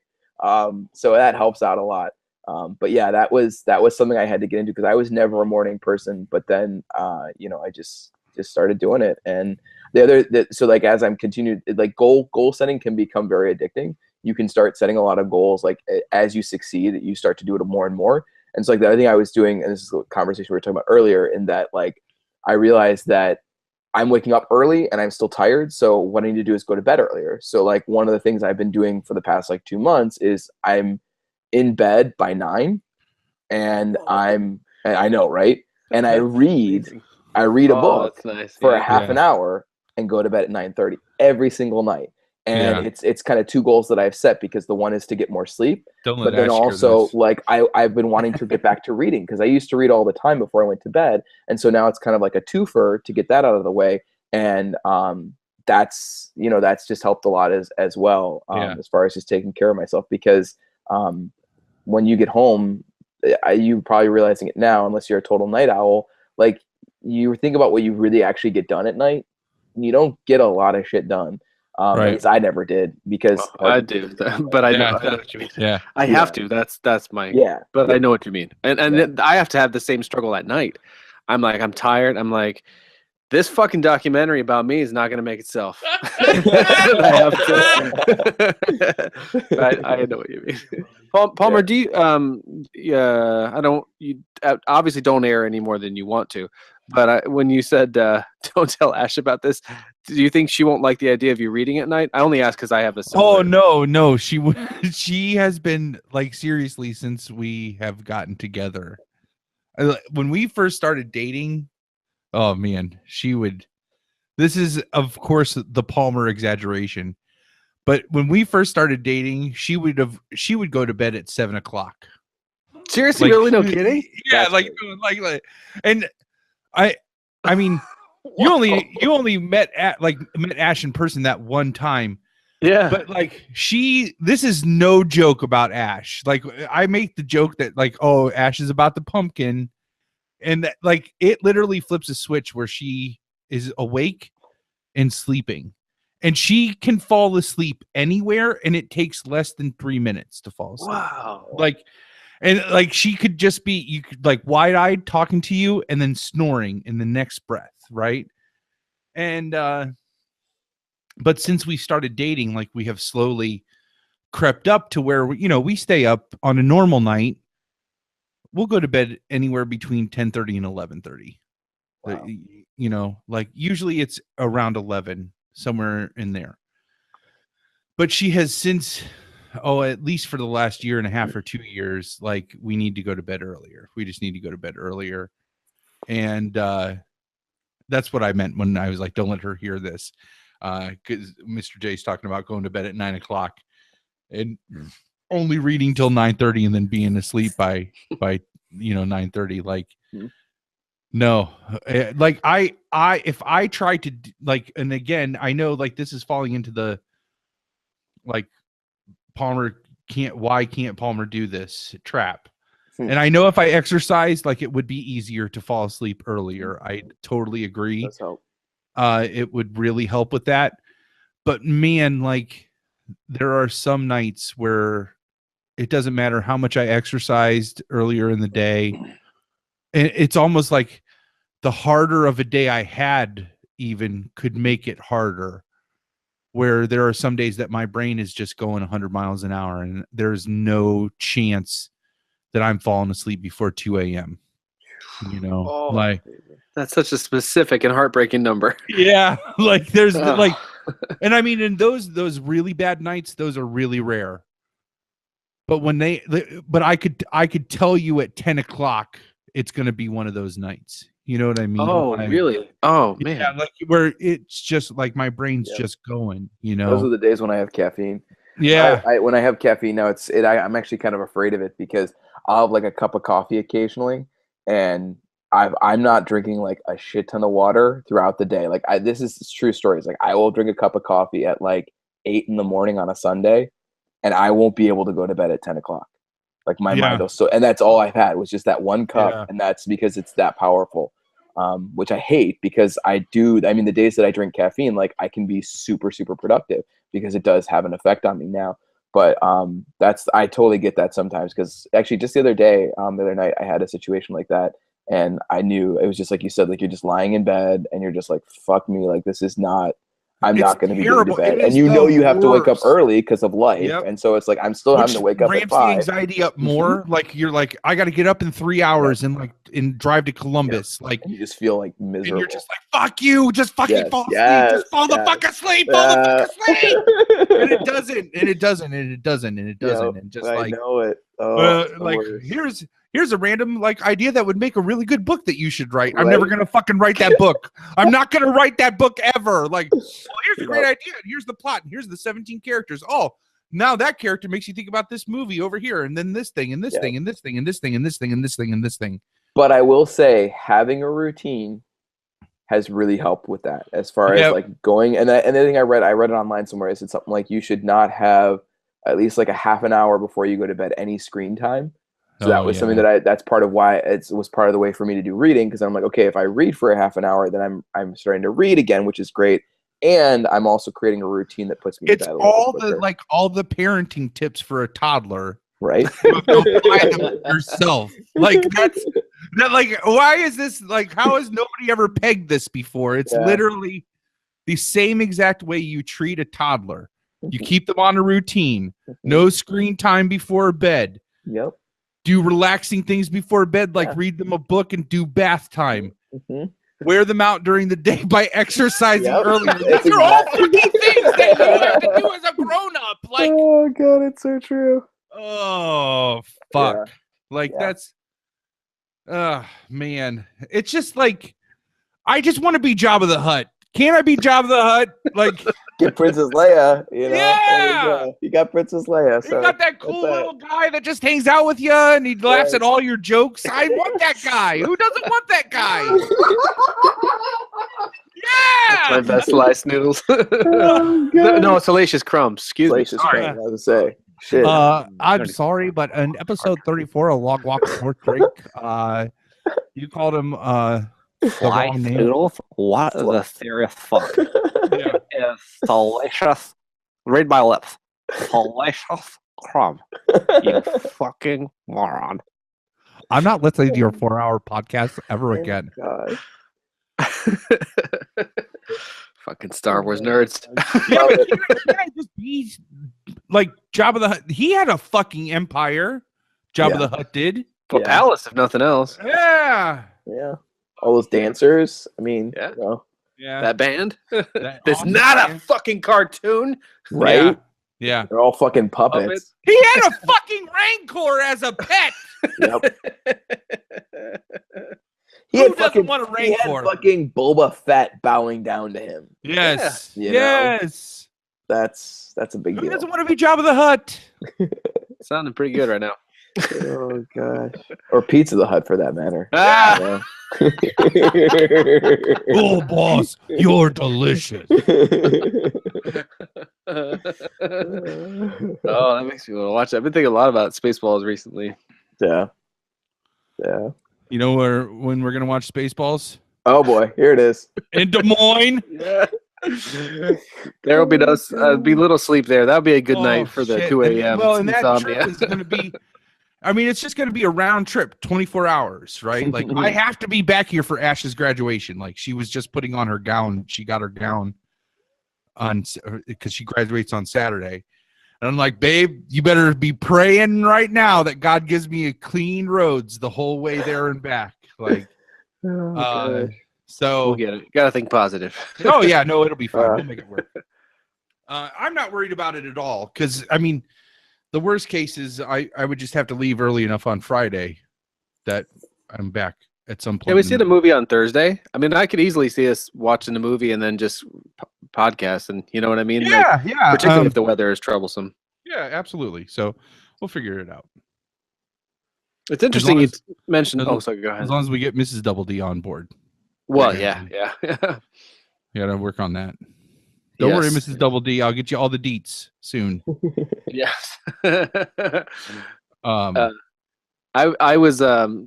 perked up on the reading thing because I have never really had trouble sleeping till recently, and I'm not entirely sure what it is. It's not as bad as the 2 a.m. thing usually, maybe only once or twice in the last couple of months.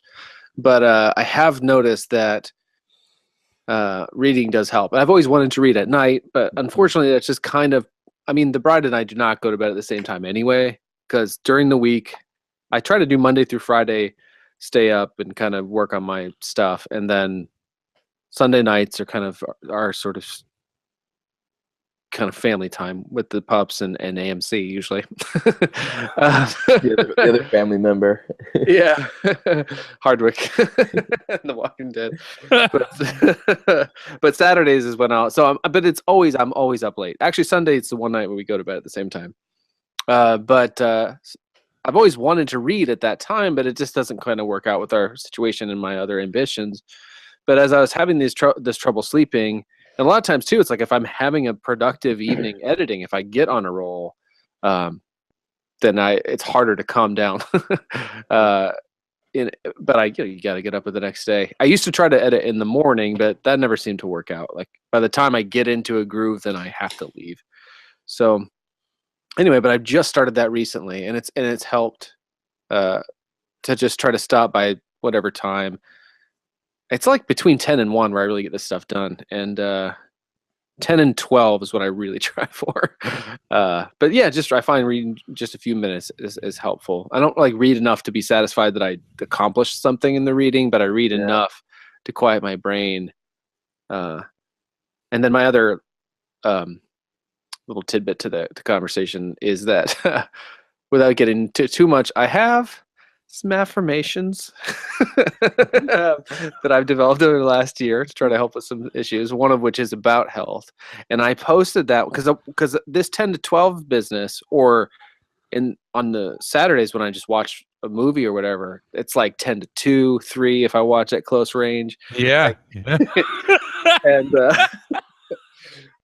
what I've done a couple times recently is I have a couple, like the weekend before, I was watching Brandon Lee films, and they're not many, but I had one on VHS, Laser Mission, which is fucking terrible, but I had only ever seen it once, VHS, and I said that in the VHS machine, I had then Showdown Low Tokyo new Blu-ray in the other.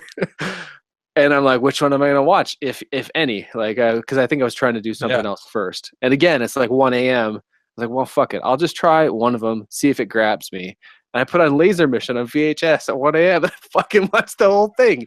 Anyway, the point is that that is the prime time where I'm gonna like eat stuff that I shouldn't. Yeah. And if she's here, I can't just put everything in the trunk of the torrent and back it up to the garage.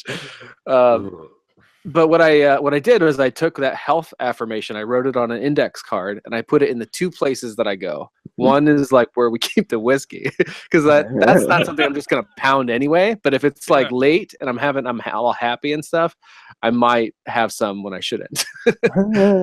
And then the other one is in the snack place. And now this has only been up for a few days, so I don't know. I can't tell you quite how it'll go, but I'm hoping it'll shame myself, or at least give me pause in the moment. But I really have to set these most tiny of micro goals and try to put as little pressure on myself in certain ways as possible. you know how much I bitch about running? I even ran this week. I timed it. I didn't do distance. And because I try to piece together an hour of exercise a day, and I've just been starting to sometimes jog with the dogs. But on Monday, I did so. We go through this prairie, and I was doing it on my own because the bride couldn't come, and I'm like, the one dog is old, and I have to drag her. But it's always like, time check. How are we doing? And I'm just like, oh my God, I can barely move. And I did like 20. The first time I checked the time based on like the sort of scenery, I was at 29 minutes, and I wasn't feeling awesome. Bad. That's good. And I was like, holy fucking shit. Yeah.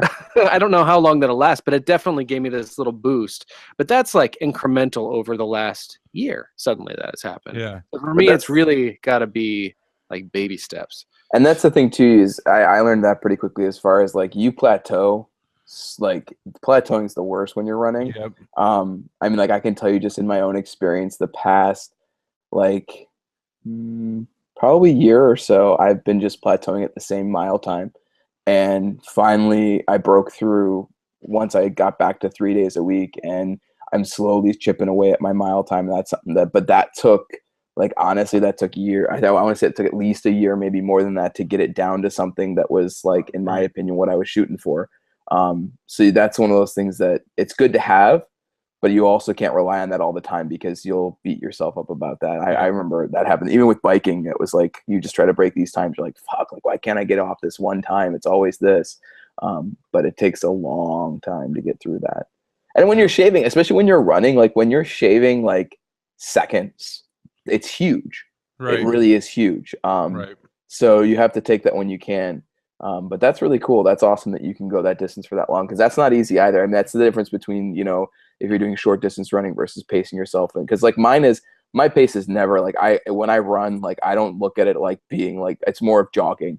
But like I keep it kind of like between 2.5 to 3 miles. And it's more of trying to get that mile time down, and it's more of that endurance run that like, you know, like you're doing basically, Dave, with the, you know, the way that you're running. Well, the way I ran one time. Well, that's not an easy. I mean, that's a big goal to do in 30 minutes. That's, you know, to keep running for that much time is not an easy task. I was pleased. I think it came from increasing like the walking and stuff that I do, because that I enjoy. And actually just yesterday, so we tried to like balance, because I do have to do it at the end of the day so it's just the way it works out, because otherwise I wouldn't get the productive stuff done at night, because I wouldn't be able to get up, or I would need to go to bed early to get up and thus not make my empire. But so I try to spread it out between staying at work and basically walking along the river, which is something I've only done the last few months. And there's a hill involved, but it's not super hard, but it's just like, it sort of helps decompress and finish the 1 hour that I put together throughout the day. And then other times I'll come home and we might walk the dogs, the bride and I, and it's kind of mixed up. But I think having done that as I have is probably why I was able to do that the other night without as much trouble as I would have thought. And I definitely, for me, I time it rather than the distance. Like I try to put together that time of like an hour a day and stuff. But now, having done this certain route, I could see trying that again next time, knowing where, like, if I can just make it this far, I think it'll have been this long. And I could see doing that for quite some time before I like think about, well, how long did this take me, and get competitive with myself. It's more just about like having done it. But that really surprised me. I literally, the day before, the bride's cousin does he organizes like a pickup soccer game, and I played soccer as a kid and as a teenager, but that was like, I played defender, so I never went past half court, and my whole job was like, when people came down, was to like tackle them, you know, run them down, kick the ball out of bounds, like all. It was not really aerobic. In fact, when I played club soccer as a kid, I used to jump kick balls you're supposed to head ball, and I'm like making Van Damme noise. I'm like, I literally used to do that. I used to jump up and like went, hey! People were like, what the fuck? I almost watched Time Cop this past weekend. Really? Why? That's because it was just on Netflix, and I'm like, that's his JCVD. That's like the one JCVD movie for some reason that I know in my head. I think it's the only one that got to that was a number one. Ever got to number one in the U.S. I think. And that's like the famous one where he like jumps in the cabinets, right? Like he does a split between the kick. Yeah. And it's a different split than he normally does. He usually does the like kind of straight out one, and this one is spread like, eagle one. Yeah, it's a cross. Yeah. I didn't even know he could do that, but I remember the beginning of that a lot, like because it's the guy who's right before the crash. He like goes back in time and plays all the stocks right before the stock market crashes, and that's yeah. Like I just thought that intro was interesting. Sorry, there's that's a way little off bit topic, but like you mentioned JCVD, and I was like, I almost watched. I remember like hovering over Time Cop. I almost hit play on that this past. Never a detour for me to talk JCVD. There's a hot sex scene with Mia. What's her name in that too? Right at the beginning. Isn't it the girl from Ferris Bueller? Yeah. Yeah. What's her name? Mia Sarah? Mia Farrow, something like that. Yeah, he's like, there's never enough time to satisfy a woman. He picks her up in the mall and it turns out to be his wife. Oh my god. Oh gosh. What an idiot. Oh, Jean-Claude. Oh man. Yeah. I wonder if Jean-Claude has little affirmation notes in his cabinet telling him not to eat the goodies. I do have a couple of quotes that I put up on near the mirror of my bathroom in the same kind of sense. Yeah, most of them are they're Bible quotes, but there you go. they're a couple that I've hit and that have really hit home. There's one actually, I don't know if you can see over here. My sister made it for me.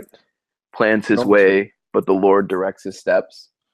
Oh, that's cool. a big one that I definitely believe in. And so yeah, I've had a couple of those that I've just kind of put up there, and it's good to have them there just to remind myself. Kind of like one of them is about like you shouldn't care what other. I'm totally butchering it, but it's more or less like you shouldn't care what other people think.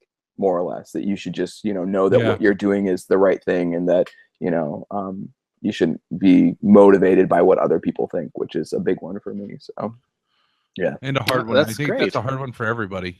Yeah. Jeez. Yeah. Well, awesome. I really appreciate you coming and sharing the story, like your journey with us. I appreciate it. I just wanted, because like I said, I listened to that. It was funny because I can literally remember when I was listening to that podcast because I was totally driving at the time. And I remember that moment hearing when you were talking about it, and especially when you said the thing about like how you got to make it motivated about like the things, not about the weight loss, but like the feeling you get, because I was like, yes, he's absolutely correct. And I was like, you know what? Like, I want to reach out to him and tell him, because it's about it, like I said, it's about that support system, and it's about the, I really think my journey as an adult in the past couple of years has been all about pushing myself, and like I said, like breaking that idea of how I defined myself as a kid and how I've been able to, it's almost fun in a lot of ways for me to break that. It's kind of like I'm laughing at myself in a good way. Like, you said you couldn't do this, and look at what you're doing now. Yep. It's just kind of cool to see what you can do when you really kind of try to just push yourself. So yeah. I even heard that in this conversation, Palmer, when you were like talking about can't sleep, and then you got this novel running through your head and these characters, and you're like, but you're never gonna read or make that novel. I'm like, what? Like, I don't know that story. Yeah, I know. But for instance, like that you instantly shut that down. Like, Palmer could never do that. I'm like, well, of course he could. And also, you could just fucking dictate that bitch in the car. Mm-hmm. Yeah, see, I know, like, I get all these, I get all these things. I just have to start fucking following through. That's really what it boils down to. Is like, you could sit and talk about doing all these things all you want, but that's where the action comes in, like, so. Well, you can also, I mean, I one of the things that I would suggest, because I need to do small increments, is just find a way to document those things. You don't have to do them all. But if one suddenly sort of sparks, that was one of the Jordan Peele quotes I liked. I think it was "Follow the fun." Right. And I, this is random. It's in the Teen Wolf documentary. 2-hour Shout Factory Teen Wolf documentary. I learned. I can't even remember tonight, pal. Oh yeah. You don't scare me, freak. That's well. I was gonna get off on a Teen Wolf tangent, but the thing that made me think of it was that movie was pitched as in a handful of other just random ideas that they tossed off the top of their head to people in a meeting, and that's the one that the executives or whatever went for. But it's like, but I only say that because like you have all the ideas, but just because you have them doesn't mean necessarily they're ones that you would be happy to follow through on. But they disappear if you don't capture them somehow. So yeah. No, the voice recorder on your iPhone is a good thing if you're driving. I need to start taking advantage of that. I have a ton of things recorded in there, but they're all my wife and my dog snoring. Really, just to play back later and be like, listen to what you did. Yeah. I don't even think. Wait. I'll play the one that has both of them in it, so she doesn't get too upset. Can't tell who's who. This is Ash and Tank.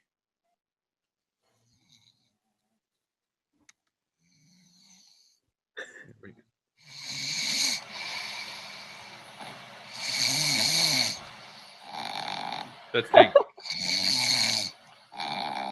It's like in unit. It's like one off of the other. Yeah.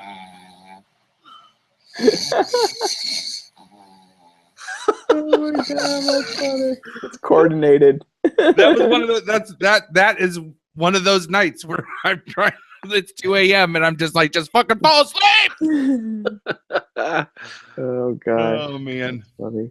I don't know how much truth there is to it, but I've heard that if that's happening, sometimes it's good to stop trying and just go like do something else. Read a book. That's have you done that? Walk around. That was one that someone gave me advice, was just like doing like a couple of walk arounds in your house or whatever. You just kind of do some laps, stuff like that. Yeah, because that's what is it? They said stubborn and lazy.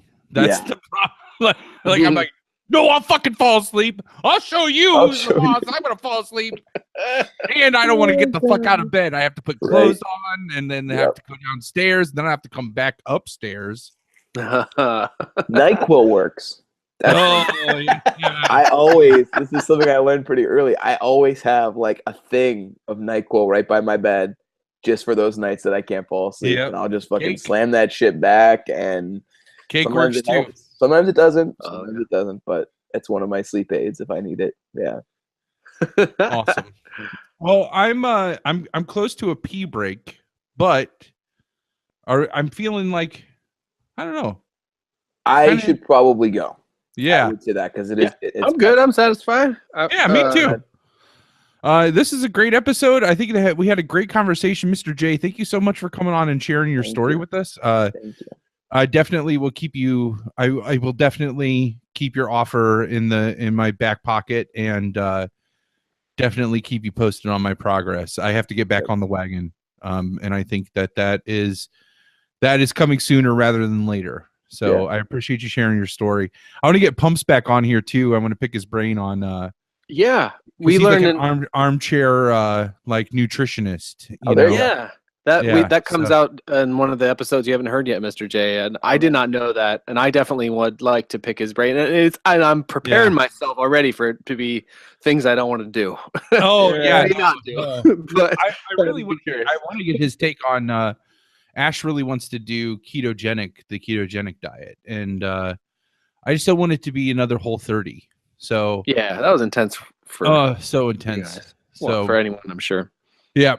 But all right, well, Mr. J, thanks so much. Dave, it's a pleasure as always. Thank you, gentlemen. Yeah, so you guys have an awesome evening. You too. And Jay, keep up the great work, man. That was a great. I mean, I didn't know what to expect from what you were shared, but it was pretty fucking rad. Like that's what I was hoping for. Thanks, man. And to our we still have one viewer viewing. Thanks for sticking it out with us. We really appreciate it. And we'll talk to everyone later. Cheers, everybody. Cheers.